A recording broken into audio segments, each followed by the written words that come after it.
오늘 하나님께서는 예수로 자유하라 말씀하십니다. 따라하십시다. 예수로 자유하라. 한 번 더, 예수로 자유하라.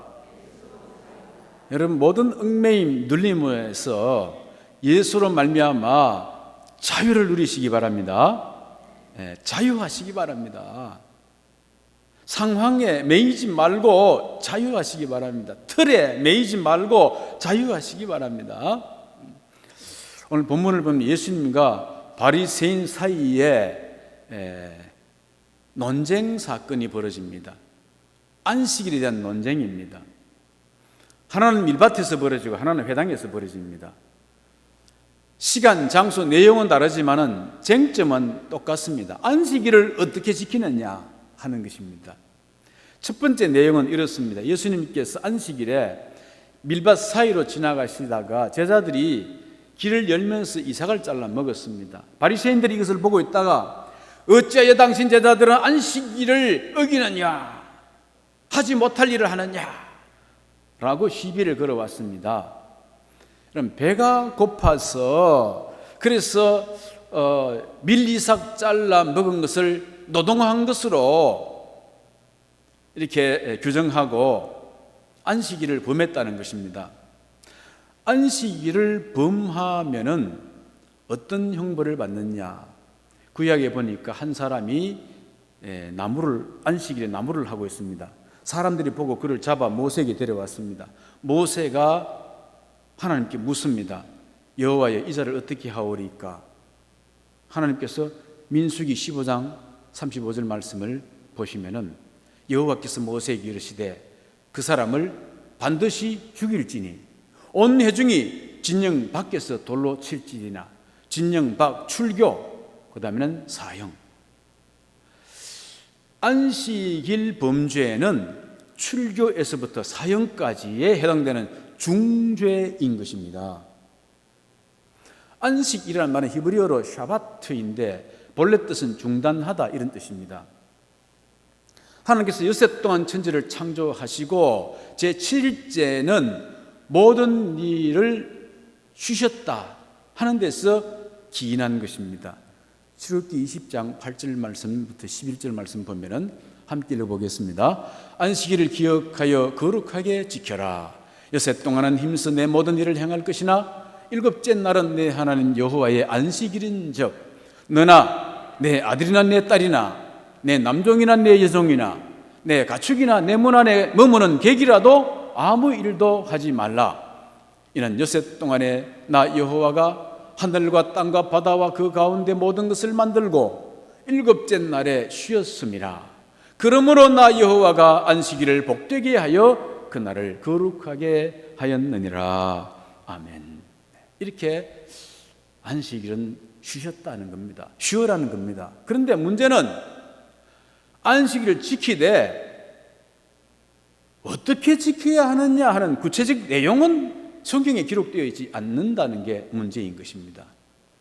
그래서 바리새인들이 안식일 일하지 말라라고 하는 데 있어서 어떤 일들을 하지 말아야 할 것인지에 대해서 39가지를 구체적 시행세치 혹은 규례 이런 추가 규정을 달아 만들어내는 것입니다.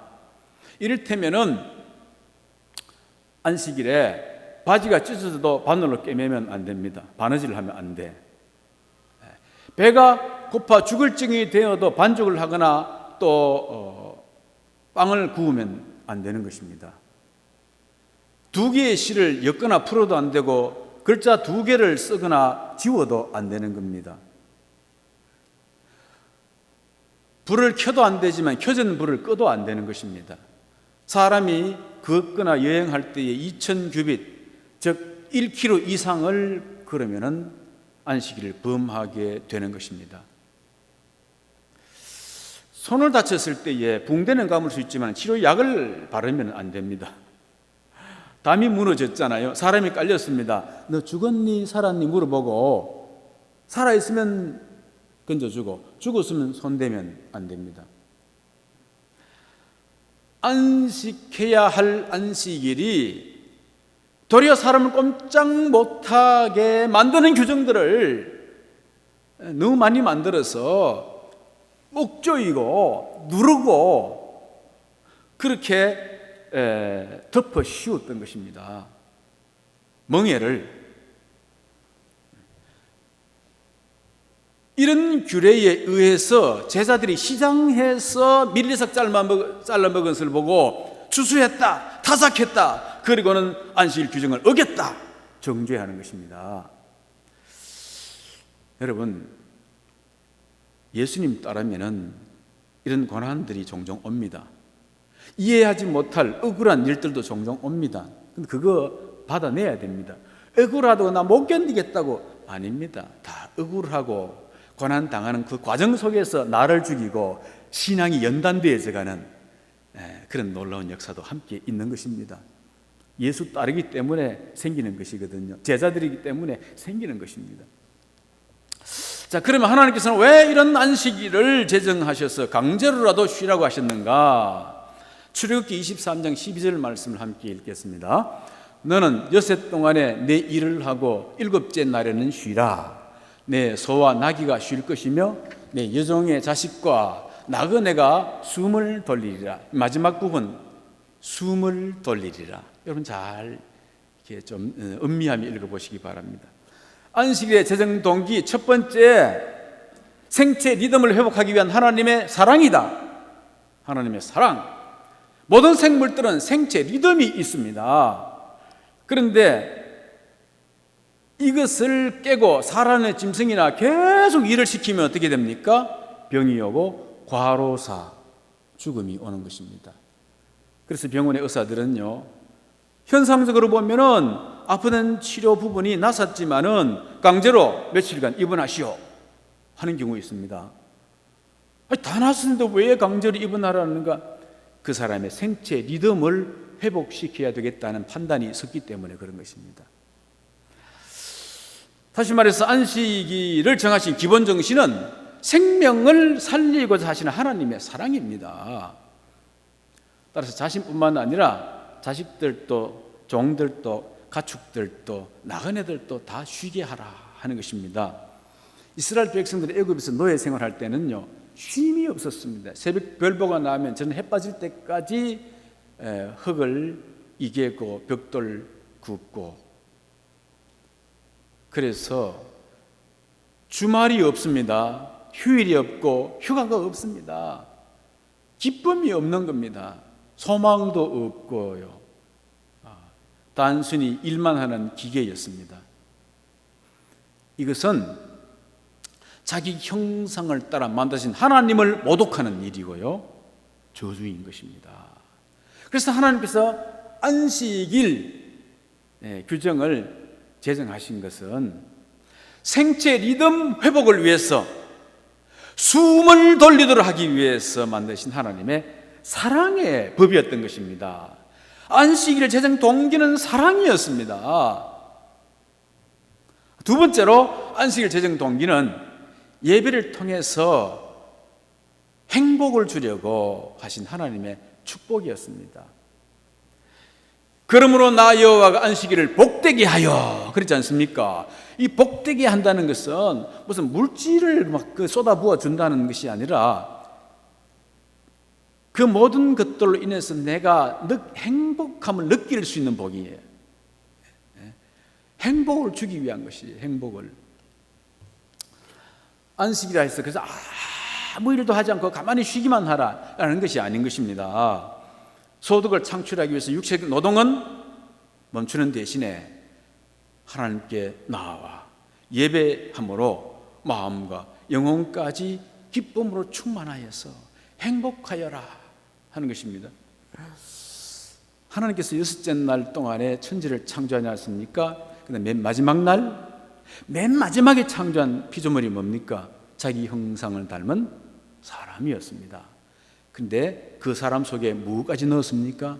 자기의 영까지 불어넣은 것입니다. 그러고 난 다음 날 이제 안식하신 것입니다. 그러면은 그 다음 날 안식할 때 하나님은 뭘 하고 안식하셨을까? 아이고 창조하신다고 너무 피곤해가지고 하루 종일 주무셨는가? 아니지 않습니까? 도대체 뭘 하고 안식하시는가? 피곤을 느끼지 않는 하나님께서 쉬기는 왜 쉰단 말입니까? 하나님이 쉰다는 의미는 뭘까요? 여러분, 산모가 산고 끝에 드디어 해산을 합니다. 신생아를 해산했습니다. 그리고 며칠간 몸조리를 합니다. 밖에 일도 안 하고 부엌 일도 시키지 않고 몸조리 하게 하지요. 근데 몸조리 할 때 산모가 어디 가가지고 뭐 하면서 몸조리 합니까?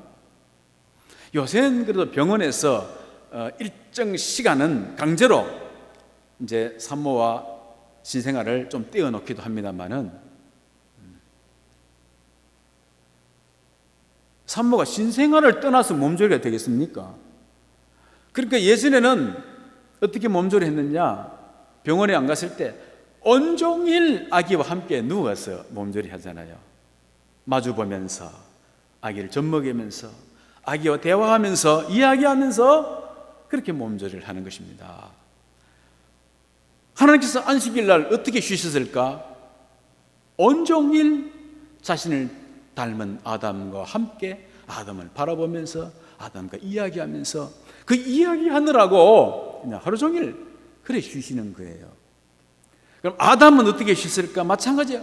하루 종일 하나님 아버지를 바라보면서 옹알이하면서 즐거운 마음으로 그렇게 쉬었던 것입니다. 시선을 하나님께 고정시키는 것, 이것이 예배고 안식일의 정신이고 그리스도인의 삶의 목표인 것입니다.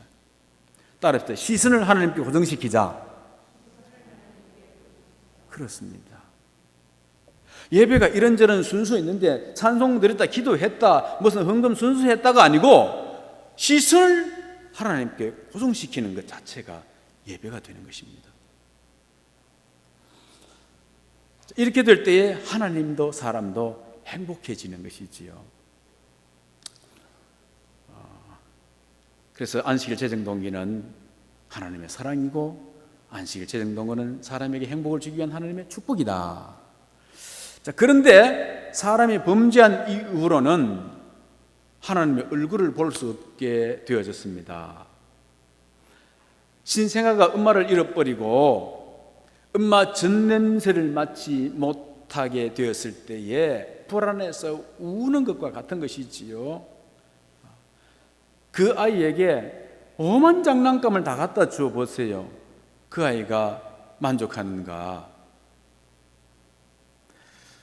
절대로 행복이 없습니다. 사람은 자기 출처 근원을 다시 찾기까지 공허함과 방황은 그칠 수가 없는 것입니다.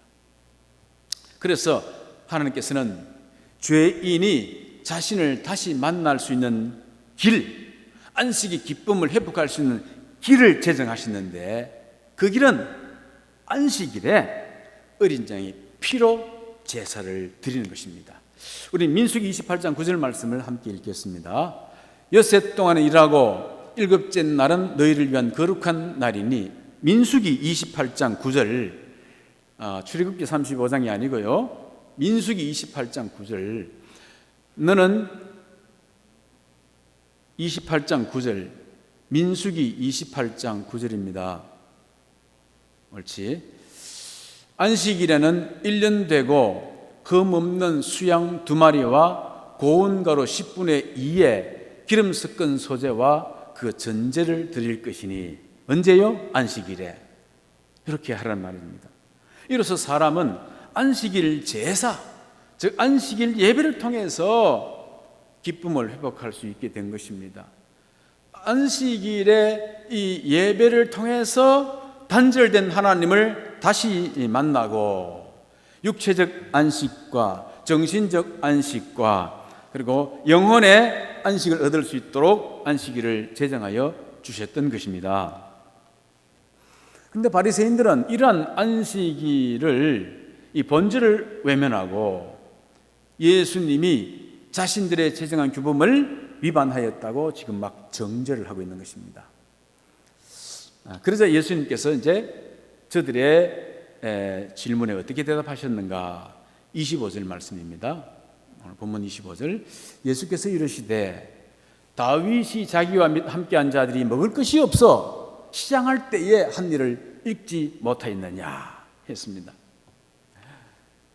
레위기 24장에 보면은요, 안식일에는 이제 떡을 물려내고 새 것을 갖다 놓습니다. 12개, 12덩어리. 근데 물려낸 그 안식일의 거룩한 떡은 누가 먹느냐? 아론의 자손들, 제사장들만 먹도록 되어 있습니다. 그런데 다윗이 사울로부터 도망쳐 나와서 며칠 동안 굶었어요. 그 부하들과 함께. 그래서 제사장에게 가서 뭔가 먹을 것 좀 달라니까 줄 게 아무것도 없다는 겁니다. 그게 뭡니까? 안식에 떡 물려 그거라도 달라는 거예요. 그거 주면 안 된단 말이지요. 그런데 그 떡을 제사장은 다윗에게 줍니다. 다윗이 그와 그 부하들이 그 떡을 먹지요. 율법을 다 어겼습니다. 그렇지만 하나님은 그들에게 아무런 문책을 하지 않는 것이지요. 왜냐하면 천하보다 귀한 것이 생명이고 안식일보다 더 귀한 것이 생명이고 사랑이기 때문에 그렇습니다. 그래서 예수님께서는 바리새인들이 최고의 성군이라고 자신들이 존경하는 그 다윗이 안식일을 범한, 율법을 범한 일을 딱 이렇게 지적하면서 너희는 성경도 읽지 않느냐? 이렇게 말하는 겁니다. 바리새인들이 누굽니까? 이 사람들요, 성경 박사들입니다. 오늘날 말하자면 구약 성서 신학 교수들입니다. 그런데 그들을 향해서 한 시골 출신 청년이 너희들은 성경도 안 읽느냐? 라고 핀자를 준 것입니다. 그러니까 이들이 막 화가 머리 끝까지 났지 않아요. 끓고 오르는 것입니다. 그런데 아무런 말을 못합니다. 왜냐하면 예수님 말씀이 하나도 틀린 게 없거든. 그리고 예수님이 계속해서 27절에 이렇게 말씀하시죠. 또 이러시되 안식일이 사람을 위하여 있는 것이고 사람이 안식일을 위하여 있는 것이 아니니 이러므로 인자는 안식일에도 주인이니라 했습니다. 이러므로 인자는 안식일에도 주인이라는 말은 앞에 지금까지 논쟁 모든 것들을 포함해서 하는 결론입니다. 다시 말해서 중풍병자, 죄를 사하는 권세도 나에게 있고 금식 같은 낡은 질서를 깨트리고 새로운 질서를 세우는 일도 나로 말미암고 안식일에 대한 해석도 나의 가르침을 따라야 하느니라 하는 것이지요. 왜냐하면 안식일을 제정하신 분이 예수님이시기 때문에 그렇습니다. 두 번째 내용은 이렇습니다. 예수님께서 이제 밀밭 사이를 지나서 드디어 회당에 도착했습니다. 왜 밀밭 사이로 질렀을까 생각했을 때 하도 그 당시에 1km 이상은 걷지 못하게 하니까 회당까지 가려면 한 2km쯤 되는데 질러가야 될 것이니까 그래서 막 밀밭 사이로 질러갔지 않을까 생각이 좀 들어요. 거기에 드렁아리 회당에 한 손 마른 사람이 있는 겁니다. 그런데 그 손 마른 사람을 바라보는 시각이 악한 사람들이 있습니다. 긍휼히 여기는 시각이 아니고 예수를 고발하기 위해서 이 손 마른 사람을 어떻게 이용할까? 이런 시각을 가지고 있는 사람들이란 말이지요. 3장 2절 말씀 보겠습니다. 같이 읽습니다. 사람들이 예수를 고발하려 하여 안식일에 그 사람을 고치시는가 주시하고 있거늘. 매사에 이런 시선으로 바라보는 사람이 있으면 참 피곤합니다. 그죠? 손 많은 사람은 당장 죽을 그런 사람은 아닙니다. 그러나 이 사람을 안식일에 고치는 것은 안식일 규정에 위반이 됩니다. 예수님도 당장 죽을 사람 아닌데 내일 고쳐도 되는데 이 사실을 알면서도 저들의 계략과 술수를 다 알면서도 피하지 않습니다. 물러서지 않습니다. 왜 그랬었는가? 안식일의 위선과 그 본질을 왜곡한 규범을 바로 깨우쳐야 하시기 때문에 그런 것입니다. 그래서 그를 일부러 모든 사람 다 보는 데서 한가운데 일어서라 하시고는요, 또 마태복음에는 12장 11절 말씀 보면 이런 말씀을 더합니다. 마태복음 12장 11절 말씀입니다. 어떤 사람이 양 한 마리가 있어 구덩이에 빠졌으면 끌어내지 않겠느냐 하시는 말씀을 이제 더하십니다. 그리고는 그 손 많은 사람에게 네 손을 내밀라 라고 명령을 하셨지요. 그 사람이 손을 내미는 순간에 굳어있던 손이 풀려서 이제 자유롭게 이렇게 움직일 수 있게 된 것입니다. 어떤 다른 복음서를 보면은요, 왜 예수님이 그 다음 날에 고쳐도 될 손을 왜 그렇게 하셨는가? 그 사람은 본래 석공이었대. 석공. 그 손으로 돌을 쪼아서 생계를 벌어서 먹여 살려야 되는데 그 사람이 그 손이 그렇게 되므로 그 가족들이 지금 굶고 있다는 사실입니다. 아무도 몰라. 예수님은 다 하시는 거예요. 그러니 지금 현상 껍데기가 아닌 속을 아시는 예수님이 하시는 일들은 사람이 감히 짐작할 수 없는 것이지요. 아무튼 그 손이 바로 펼쳐지는 순간에 할렐루야, 아마 청중들은 전부 다 프레이즈 로 탄성을 질렀을 것입니다. 그런데 바리새인들은 어떻게 했습니까? 6절 말씀 보면은요, 바리새인들이 나가서 곧 헤롯 왕과 함께 어떻게 하여 예수를 죽일까 의논하니라 그랬습니다. 이것은 말도 안 되는 일, 이거는 상상할 수도 없는 일인 것입니다. 왜냐하면 저들은요 철천지 원수지간입니다. 요한의 제자들과 바리새인의 제자들보다 더 원수지간입니다. 본래 헤롯 왕가의 뿌리는 헤롯 안티바스라고 하는 에돔 사람입니다. 유대의 마지막 왕 힐카누스 1세가 이두메를 점령하고 그때 포로로 잡혀온 사람이 헤롯 안티바스인데, 잡혀와서는 힐카누스 1세 왕의 종이 되었거든요. 근데 힐카누스 1세에 아들이 둘이 있었는데 힐카누스 2세와 아리스토블루스가 있었는데 이 형제간이 왕권 다툼으로 치열하게 싸우고 있는 겁니다. 그때 로마 원로원이 비밀 정보원을 보내서 어느 쪽이 유력한지를 살펴보라고 했습니다. 근데 그 내부 정보를 이 종되었던 헤롯 안티바스가 그 로마 비밀 정보원에게 제공하는 것입니다. 그래서 그 정보를 가지고 로마는 이제 힐카누스 2세를 지지하게 되지요. 그리고는 그때부터 이 헤롯 안티바스를 신뢰하게 되어지고 자신들의 끈앞으로 삼으면서 유대 지방에 실권을 줍니다. 그리고 난 다음에 그 안티바스가 죽자 그 아들에게 유대의 왕으로 책봉을 했는데 그 왕이 예수님 탄생할 때에 예수님을 죽이려고 했던 헤롯 대왕인 것입니다. 그래서 헤롯 왕가가 이어지지요. 그러니까 이 바리새인들은 이런 헤롯 가문의 왕을 유대 왕으로 인정하지 않는 겁니다. 혈통도 다르고, 그리고 로마 정부의 빌부터 권세를 누리고 있는 헤롯 땅들은 이방인 취급을 했던 것입니다. 그렇게 도도하게 하나님의 율법과 경건주의자로 살아가는 사람들이 자기가 만든 규범을 깨고 새로운 질서를 주장하는 예수님의 의지를 꺾기 위해 군대의 힘까지 빌리려고 그렇게 적대시했던 헤롯 땅을 찾아간 것입니다. 여러분, 이것이 사실 모든 인간 속에 있는 비루함의 본질입니다. 시기와 질투, 주도권 상실, 위기의식이 되어지면은요, 무슨 짓이든 다 합니다. 자기 방어 기제이지요. 그러니까 성령이 아니시면 인간 본성 속에는 진실도 양심도 다 왜곡되어져 있는 것입니다. 자기 중심적으로, 자기 시각으로 보는 것이지. 남 볼 건 뭐가 있습니까? 다 내 속에 들어앉아 있는데, 나를 보면 다 있는데, 이 사실을 인정하는 신앙 수준이 되면요, 남을 도저히 정죄할 수가 없습니다. 다른 사람을 자꾸 정죄하는 사람은요, 보면 압니다. 아직 저 사람이 자기를 모르고 있는 사람이거든요.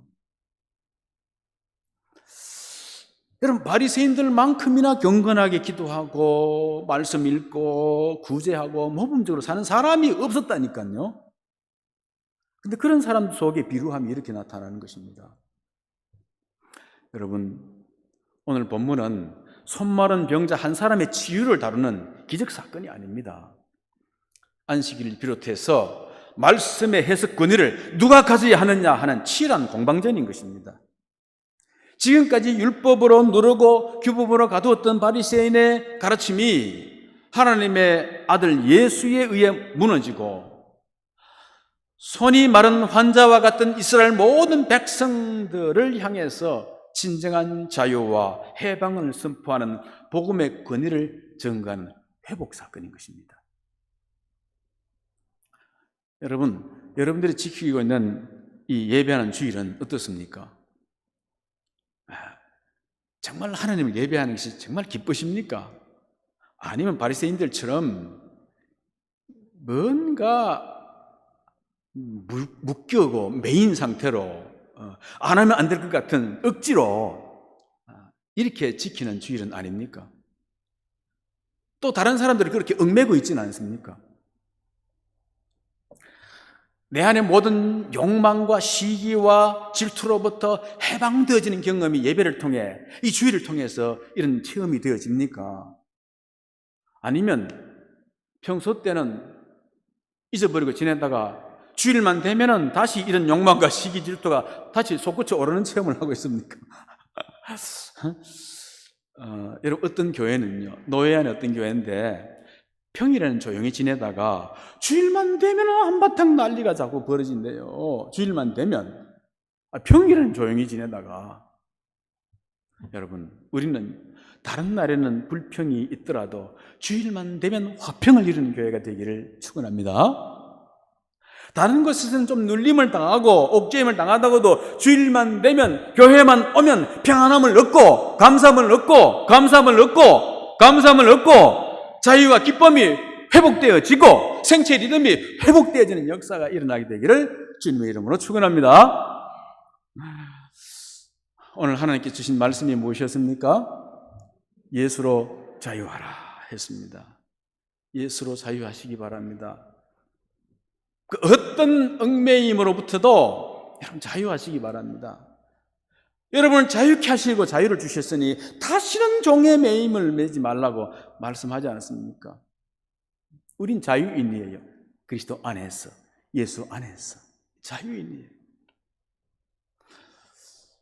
며칠 전에 펜스 부통령이 한 연설을 들었는데 미국의 근간은 자유주의에부터 시작되었습니다. 그러나 그 자유는 신앙의 근간으로부터 시작되었습니다. 이런 연설을 하더라고요. 모든 얽매임으로부터 여러분 자유하시고, 그리고 여러분의 입에서 나오는 말로 인하여서 얽매여 있는 모든 사람들을 자유케 하는 성도들이 되시기를 주님의 이름으로 축원합니다. 이 시간에 우리 한번 기도하겠습니다. 주님,